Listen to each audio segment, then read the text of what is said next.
Peter chapter 3 and Chapter 2. chapter 2. We're in James 3. 1 Peter chapter 2. And we finished verse 17. And looking at that whole context, and we're actually, truthfully, still dealing with question number 3 on the discussion sheet, where it says, how can Christians live properly in their relationship toward others? And technically, this is looking at the whole context of this idea of submitting. What does Peter, or how does Peter define the word submission?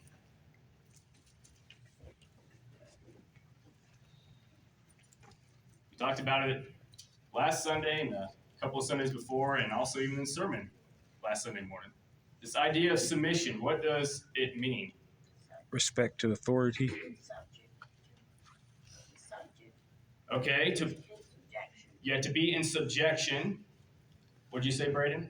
Respect to authority or leadership. Respect to authority and leadership.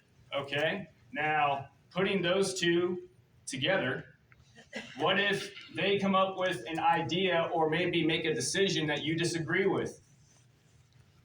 What are you called to do? It doesn't oppose God's will, obey it. If it doesn't oppose God's will, obey it. All right, remember, that's the key to understanding this idea of submission or to be in subjection. It's a voluntarily or willingly placing yourself under another even when you disagree, as long as it does not go against the will of God. All right, so looking at the context, going back to verse 13 through 17, who does Peter tell us to place ourselves under, even when we disagree? The king, the governor. The king, the government, every human institution. Now, what does every human institution mean?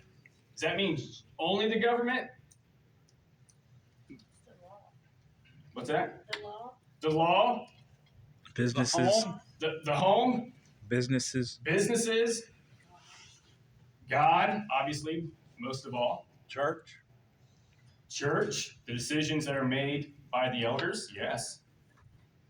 Businesses, grocery stores, restaurants, absolutely, every human institution. Whatever their policy is. Whatever their policy is. Don't be in opposition to it. Don't be in opposition to it. If a store says that they want you to wear a mask, wear a mask. All right? Yep. Plain and simple, just wear a mask. Yep. All right? It doesn't go against God's will. It doesn't contradict it. Or, if you disagree with it, you are given the freedom under this nation to go to a different store. Plain and simple. I mean, so you got some options there instead of trying to spark a conversation through complaint or through frustration. Oh, why do I have to follow that policy? Blah, blah, blah. Well, if you don't like it, then just go to a different store. Yeah. I mean, it's not worth causing a big commotion over. And so that's just an example. That's just a very quick example, all right? But Peter then tells us that in verse 17, he gave us those 4 imperatives, all right? 4 imperatives that we have already discussed. Honor all people, love the brotherhood, fear God, and honor the king or the emperor. All right? But let's move on, because now he's going to focus a second area as far as our submission goes. And this really takes up the rest of the chapter. Verse 18 through 25. Who likes to volunteer to read that? Or will I have to pick a guinea pig? 25. Yeah. Well, you were continually straying like sheep, but now you have returned to the shepherd and guardian of your souls. Verse 18 through 25. 18 to 20. Yes, sir, yeah. Servants, be submissive to your masters with all respect, not only to those who are good and gentle, but also to those who are unreasonable. For this finds favor, if for the sake of conscience toward God a person bears up under sorrows when suffering unjustly. For what credit is there if, when you sin and are harshly treated, you endure it with patience? But if, when you do what is right, and suffer for it, you patiently endure it. This finds favor with God. For you have been called for this purpose, since Christ also suffered for you, leaving you an example for you to follow in his steps, who committed no sin, nor was any deceit found in his mouth. And while being reviled, he did not revile in return. While suffering, he uttered no threats, but kept entrusting himself to him who judges righteously. And he himself bore our sins in his body on the cross, so that we might die to sin and live to righteousness. For by his wounds you were healed. For you were continually straying like sheep, but now you have returned to the shepherd and guardian of your soul. All right, thank you. Thank you, Royal. Appreciate that. All right, so second area of the Christian life of submission, even going through times of suffering, who are we to submit to? God. All right, in the second area, we're called to submit to God, and by submitting to God, he wants us to submit to who? Verse 18. Masters. Masters, okay. And he says, servants. All right, servants. Here we have that word servant again. We talked about it briefly last Sunday, but what does that word servant mean? It means basically it means employees be submissive to your employer. Okay, yes, this would fit a category of a household slave, one who is actually working for another. So in other words, this slave receives payment from his master. Interesting. Who do we receive payment from today? Our boss. Our boss, our employer, exactly. And here, this guy, he works for someone. And he says, be submissive. Voluntarily place yourself under your master with all respect. Now, does anybody else have a different word than respect? Fear. All right. Well, I double-checked the Greek language, and this is the same word that's used earlier for fear. And let's see, where are we? Evil. Hang on, it's used earlier. Yes, verse 17. Thank you. All right, yes. Yeah, fear God. There you go. Yes, there we go. Thank you, David. It's the same word, phobos. All right. So why should you have this fear of terror toward your boss? Because they can fire you. Because they can fire you. And God can fire you too. Yes. And if you are the slave of a master that owns you, he can kill you. That's right. That's absolutely right. They can put you to death. Why else do you think that Onesimus had a trouble wanting to go back to Philemon? If you read that book of Philemon, that letter, beautiful letter, man, small letter, but a lot of big things in there, a lot of big lessons in there. And the whole point of Philemon is the fact that his runaway slave ended up meeting Paul somehow, either maybe perhaps he went to visit Paul because he knew him, or maybe perhaps Onesimus got captured by Romans and ended up in the same prison cell, but we see the providence of God working there. And sure enough, Onesimus didn't want to go back because he knew that his master, Philemon, had the power to put him to death if he wanted to.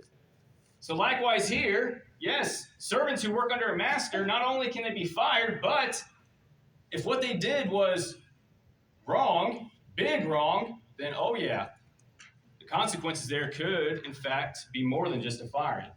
They could beat you. They could beat you with a whip. with a whip, or they could fire you. Or they could just kill you. Yes. Yeah. So it all depends on what it is that the servant does wrong. It could either be firing, could be whipping, beating, or it could simply be put to death. So yeah. And Paul asked Philemon to look in his heart to find mercy. Yes. Look in his heart to find mercy to forgive him. Yes. And knowing the kind of character that Philemon had, Christians were meeting in his household, I believe that Philemon forgave him. Yeah. Doesn't tell us for sure, but we'll find out when we get to heaven. But I believe Philemon certainly forgave Onesimus. But not only are we to fear our employer, but if we're not submitting to them like God wants us to, then who should we also fear? God himself, yes. Because if we're not going to be obeying and submitting to our employer, then we're not obeying and submitting to God himself. And so not only should we have to fear our boss, we should also fear the ultimate boss in heaven, God himself. He's scary. What's that? He's scary. He is scary. Yes. That's what you say, you're not going to live forever. You're just often. Mm-hmm. Yeah. That's scary. Yeah. And don't get me wrong, we need to have that reverence of respect and also the love that we have for God. I mean, as a child growing up, I feared discipline from my dad. I feared that belt. And so, yeah, I wanted to listen to him and obey my dad when I was a kid because I feared the belt. But as I grow older, I still obey my dad. Not because of the discipline. You can't do that to me anymore. But I do it because I love him now. And so, yes, in our relationship with God, it does grow, but we also need to keep in mind the fact that the almighty, powerful God, he is able to destroy both body and soul. So we still need to have that fear of terror. So, yes, I completely agree with you there, Sister Vicky. But notice what Peter says. We are to submit, willingly place ourselves under our boss, even when we disagree, not only to those who are good, morally good, and gentle, but also to those who are what? Harsh. Unreasonable. Yours says harsh. Yours says unreasonable. King James is froward, but that means perverse. Forward, perverse, unreasonable. Yes. What's interesting is that this Greek word that's used here is scoliosis. It's where we get our English word for what? Crooked. Crooked. Curved or crooked. Yes. Person who has scoliosis, what's wrong with their spine? It's crooked. It's crooked. And they have trouble what? Standing up. Standing up. What else? Standing up straight. Absolutely. And so here we have a boss that Christians are working for who are crooked. They have the crookedness of the spine. We are to submit to those who are even crooked in their ways. Now, he's talking about a boss who has the character of one who's crooked. Now, if your boss were to ask you to do something crooked that goes against God's will, what are you to do? Not do it. Not do it. Yeah. Not do it. And you might as well turn in your resignation. Absolutely. You might as well just turn in your resignation. Yeah. But now that there are, in fact, some bosses who like to put their employees to the test. Sometimes they might have you or want you or request you to do something that's crooked. And all that they are doing is putting you to the test to see what you will say or what you will do. Because there's been times when I had a friend of mine, whose boss had asked him to do something that was illegal. And immediately he told him, saying, like, I don't need time to think about it. I already know what my answer is. I'm not going to do it. Because it goes against my character. It goes against my values. It goes against my morals. And most importantly, it goes against my God. And his boss looked at him and said, and he was thinking that he was going to hear the words, "You're fired," and get out. But the boss said, "That's what I wanted to hear." It's all just a test. Yeah.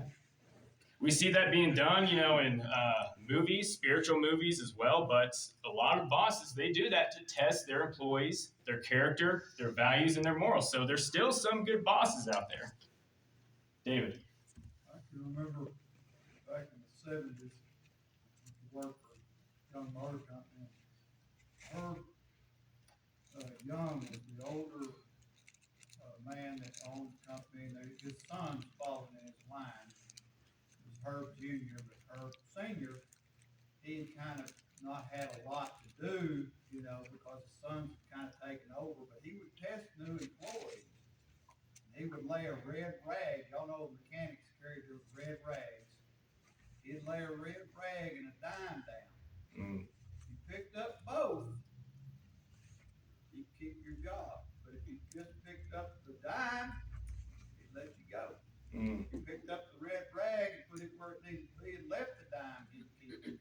Mm. If you didn't pick up that red rag, Mm. you wasn't gonna be working there very long. Interesting. Interesting. So So, you come and tell them that red rag and that dime were of the same value. Mm. That's what he did to them. the red rag and the dimes are the same value. Now, I'm not familiar with the whole red rag as a mechanic, but Back in the day, they didn't Back in have the paper towels. We didn't have paper towels, we had red rags. Oh. And these red rags were cleaned and they were reused. And you had to either purchase them or lease them from a vendor that usually would be your uniform company would furnish them. Mm. And he would charge you if he came back, every red rag, when the vendor guy came back, every red rag he left that had to be accounted for. You know, you couldn't throw them away. Mm. So if you got one messed up or something like that, you still had to turn it in. Gotcha. To be accounted for. Gotcha. So you'd be charged back to the company a dime. Ah. Okay, that makes a lot of sense now. But I like that tactic. Yeah. So bosses still do that today to test the value and the character and the morals of their employees. So for those who are still working, be on the lookout for those tests. But also, you may already know your boss and you may already know the character that he or she possesses. I was working for a guy that had a reputation for being a grouch. And I had a little bit of a temper myself, but the Lord smote my heart about returning his yelling at me by yelling back at him. And I told him, I said, I'm praying the other night, and boy, he brought it on me heavy that I'm not supposed to be arguing with you. And I'm not gonna argue with you no more. Mhm. What you say goes. Me and him never, ever, ever had a problem after that. Exactly. And I got a chance to witness. Yeah. Now, is it wrong for you to sit down and try to negotiate with your boss? No. No. Okay. I didn't negotiate, I was submitting. Yeah, you were submitting, yes. But I kind of want to just clarify, in case if anybody's getting confused here, is that there's nothing wrong for you to sit down and try to negotiate or try to be reasonable with your boss. But notice what Peter's saying here. He's not talking about those bosses that are negotiable or reasonable. He's talking about one who's unreasonable. So this is a character of a boss that you know that is crooked. He's got the crookedness of the spine. And as long as they are not calling you or asking you or requesting you to do something that is actually against God's will, Peter says you're still to submit to them. The master may beat his slave and give unjust punishments to them, but the Christian slave must still remain to be the best worker for him or her. Now, it is easier for us in the 21st century because we have the opportunity to quit our job or to resign or send in our resignation. But in the first century, they could not quit their job as a house slave or house worker. This is why it was difficult for the Christians in the first century to follow. It's because either they were given the opportunity to receive payment from their master, or in other cases, I was waiting to say this till now, majority of the household slaves were there because they were having to actually pay off a debt. What normally happens when, or at least it's kind of changed nowadays, but back then, way back then, what normally happens if this went off again? I think batteries might need to be changed. What normally happens if you go into a restaurant or a diner and you order your food and you eat it, but then you realize that you don't have your wallet or you can't pay it? What do they normally have you do to pay off that meal? Wash dishes. Wash dishes. There you go. We're going to put you to work. Here's an apron. That's right. We're going to put you to work. We're going to have you wash all these dishes, bust all these tables. You're going to do a good quality job as well. And then when the boss says, all right, you paid off your meal, then you're good to go. Nowadays, they don't do that anymore. If you can't pay for it, then they're just going to straight up call the police on you. Yeah. Or they'll probably give you an opportunity saying, well, you better pay up now or else we're going to call the police. They kind of don't let you work it off anymore. Some places may still do that, but a lot of places today don't often do that. They want the money now or we're going to call the police on you. But that was why it was difficult. You know, for the Christians in the first century, it was difficult for them to hear that because they could not quit their job, especially those who had to pay off the debt. It was hard for them. So, Peter, you're telling me that I have to deal with a crooked boss who's mean to me, who verbally harasses me, who physically punishes me for no good reason. You're telling me that I still need to listen and to obey and follow him. Peter says, yes. Okay, Peter, well then tell me, why? Why do I have to? Well, let's keep on reading. Verse 19. For this is a gracious thing, when mindful of God, of the one who endures sorrow while suffering unjustly. For what credit is it if when you sin and are beaten for it, you endure? But if when you do good and suffer for it, you endure. This is a gracious thing in the sight of God. For to this you have been called. Wow. It's commendable. It's commendable. I don't think gracious is the right type of word there. Commendable, gracious, in the sight of who? I don't think gracious and commendable mean the same thing. Well, it's the idea of recognizing that we may be suffering unjustly and yet we still do our jobs. That's the idea of what Peter's saying there when he says commendable or gracious. But it's a gracious or commendable thing in the sight of who? God. In the sight of God. He says, what credit is it if you sin, if you do wrong, and are harshly beaten for it? In other words, what Peter's saying is that if you do wrong, if you do something wrong at your job and you get caught, and either you get probation or you get written up or fired or whatever system that your job has or whatever policy your job has in regards to dealing with consequences or punishment to the employees, whatever it may be, if you have done wrong and get caught and punished for it, Peter's saying then you deserve it. You can't be playing no victim card. And that seems to be the problem that we have nowadays when people who are working, am I right? When they know that they've done wrong and they are exposed for it, what do they try to do? They turn it around, make it your fault. They turn it around and they try to make it your fault. And boy, does the social media have a pull and a leverage regarding these kinds of situations. Because normally when somebody does wrong and they try to turn it around, that's when they start getting their phones out and try to record it. And then they try to post it on their TikTok or their YouTube or whatever, social media, and explain to everybody, this is what happened, this is what's going on. And then yet you look at the comment section, it seems that everybody is siding with that person. And I'm just like, how can you side with that person without even looking at the whole context of it all? It's a 30-second video of what's going on. But yet this is the people and how they process and how they work it to their advantage nowadays. They try to play the victim card. They try to turn it around and try to make the company look bad, when in reality, it could have been the other way around. It could have been they did something wrong and the company was doing what was right. See? We've messed it up in society. And social media and the internet and all that stuff, people use that to their leverage to try to make their boss or the company that they're working for look bad. And they themselves try to play the little innocent victim card. We're prejudiced. Prejudice, yes. But Peter says that, look, if you've done wrong and you get caught for it, and you are dealing with the consequences of it, then you deserve it. You can't play the victim card. Plain and simple. And he goes, but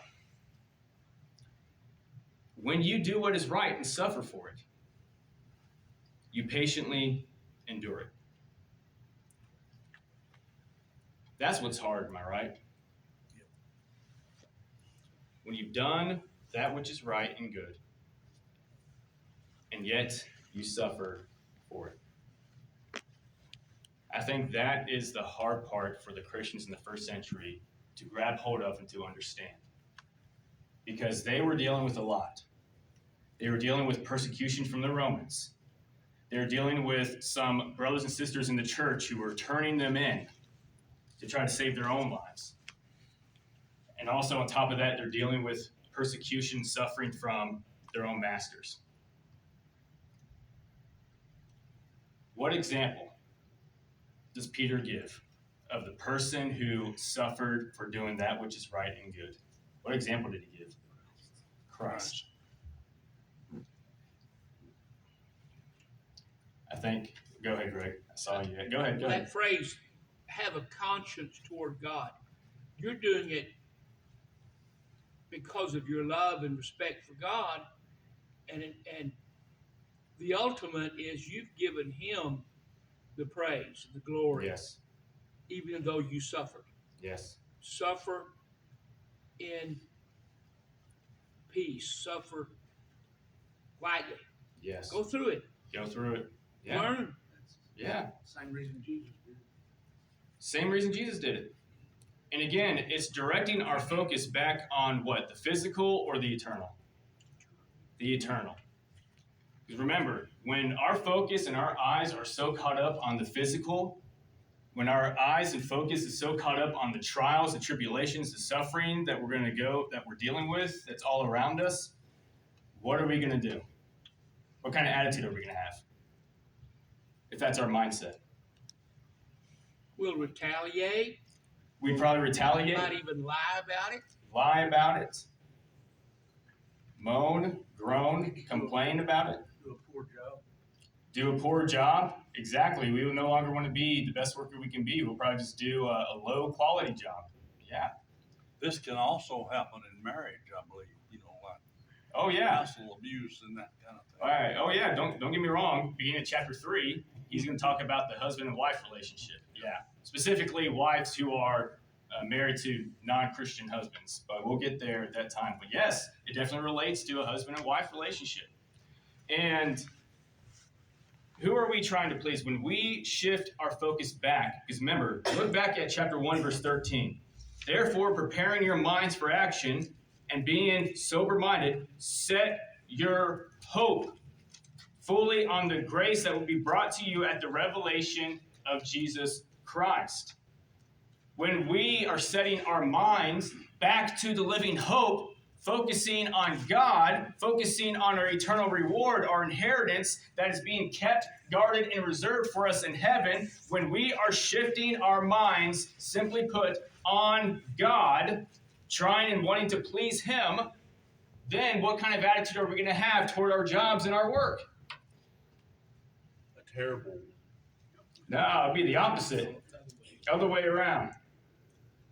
Do our very best. We'll do our very best. Positive attitude. A positive attitude, yes. Because when our mind is focused on God, we want to strive to please Him. That is our goal. That is our mindset. That is what we are looking to, is to please God in our work-related life. Even when we have a boss who is crooked, even when we are following him or her, submitting to them, obeying them, doing our best as a worker, we do it because we want to please God. Greg? And when you do that, who's going to notice? Your brethren, Mm-hmm. but those unreasonable, Yes.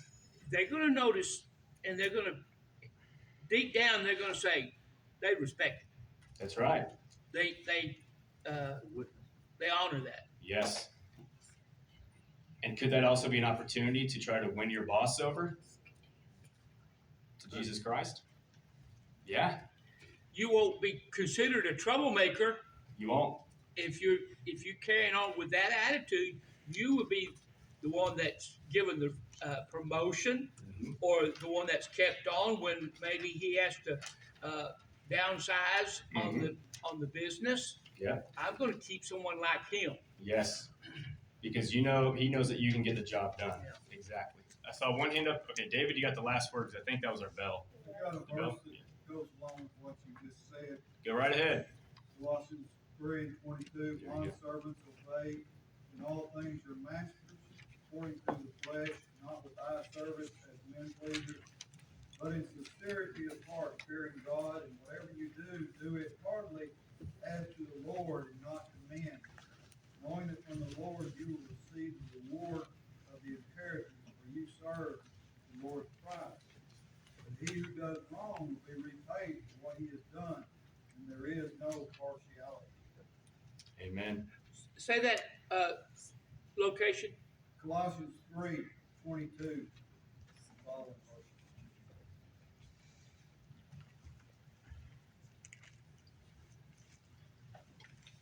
All right. Well, we will end it right there, and we will pick back up at verse 21 of 1 Peter chapter 2. All right. Thank you all very much.